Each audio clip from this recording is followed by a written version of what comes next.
Hi there, Raul here, and this is the first in a series of quick tips tutorial videos for Adobe Lightroom. I'm creating a new series of videos focusing on Adobe Lightroom tips for photographers and image content editors.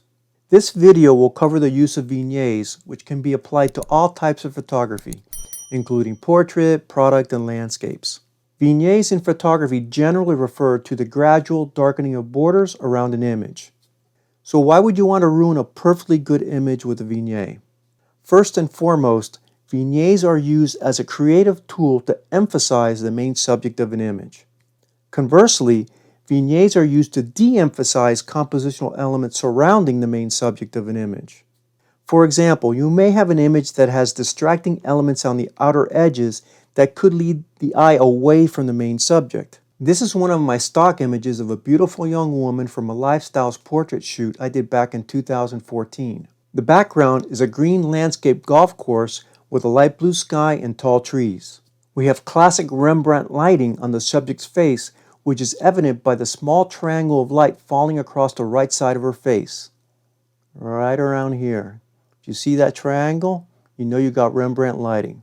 Although I believe the image already looks great, I would like to make the subject stand out a little more by de-emphasizing this busy landscape background with a vignette. Let me show you how easy it is to apply a vignette.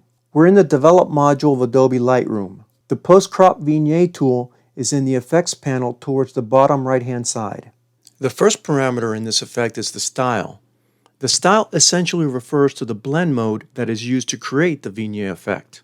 You have three style options: highlight priority, color priority, and paint overlay. Highlight priority is generally used for images containing strong highlights around the borders. This option could also have the effect of producing a slight color shift in the darker areas of those borders. Color priority is generally used for images with darker tones around the borders and eliminates the potential color shift. However, you will lose the edge highlights with this option. The paint overlay option creates a gray, flat, and muted effect, which I personally don't like. There are 5 additional sliders that are used to create the vignette effect. The amount slider controls the amount of the vignette, and it ranges from -100 to +100. -100 will have the greatest vignette effect, while +100 will have the opposite effect by adding brightness to the edges. Therefore, negative values darken the edges of the image, while positive values lighten the edges. The midpoint slider ranges from 0 to 100. This slider allows you to pull the vignette effect towards the center of the image, or you can push out the effect to the edges of the image. A midpoint of 0 gives the greatest vignette effect, while a midpoint of 100 essentially eliminates the effect. Slide it back towards the left. The roundness slider ranges from -100 to +100 and controls the general shape of the vignette effect, from rectangular to oval to round. At -100, the vignette effect is rectangular and is pushed out to the edges of the image. At +100, the vignette effect becomes round towards the center of the image. The feather slider ranges from 0 to 100 and controls the transition of the vignette effect. It's like a gradient effect that gradually fades and softens the effect. At 0, the transition is non-existent and you will see the hard edges of the vignette. As you move the slider to the right, the transition fades and is feathered more and more towards the outer edges of the image. The last slider is the highlight slider, which ranges from 0 to 100. This slider allows you to recover the highlights in the vignette area. So if I move the slider all the way to 100, the edge highlights are recovered and what remains is a slight vignette of the darker tone areas along the edge. Okay, let me show you how I use the Post-crop Vignetting effect tool. When the sliders are set to the defaults, the only active effect parameters are the style options and the amount slider. The remaining sliders are grayed out. Your first decision will be to choose between the style options.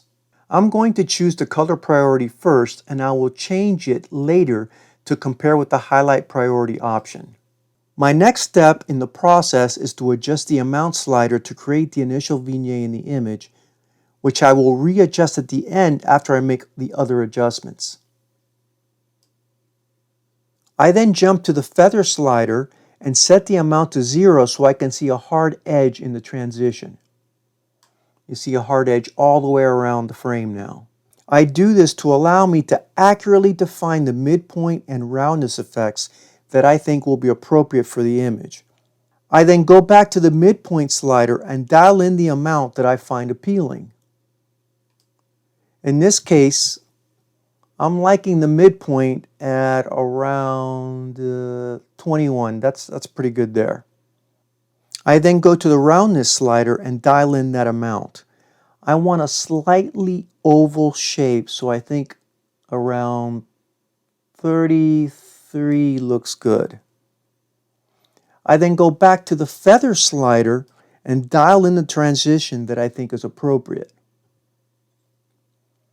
I think around 47, 48 works for me. I then go back to the amount slider and dial in the amount of vignette I'm looking for. So let me play with the amount again. So I'm thinking around maybe, right in there, minus 49, maybe a little bit less. All right, minus 48, that'll work.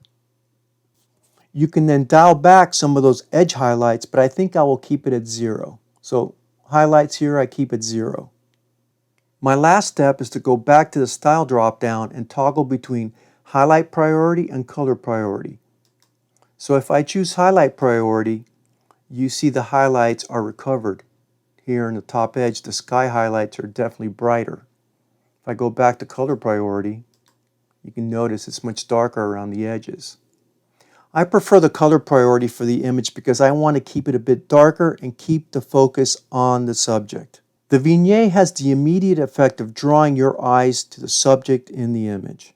If I toggle the effect off and on, you can see the before and after for comparison. So off, on, off, on. As you can see, applying vignettes is a relatively easy process. So if you want to create a different look in some of your portraits or other types of photography, take a look at the Post-crop Vignetting tool. Okay, this wraps up my video. Thanks for viewing, and if you liked it, please hit that thumbs up. Please hit that subscribe button as well.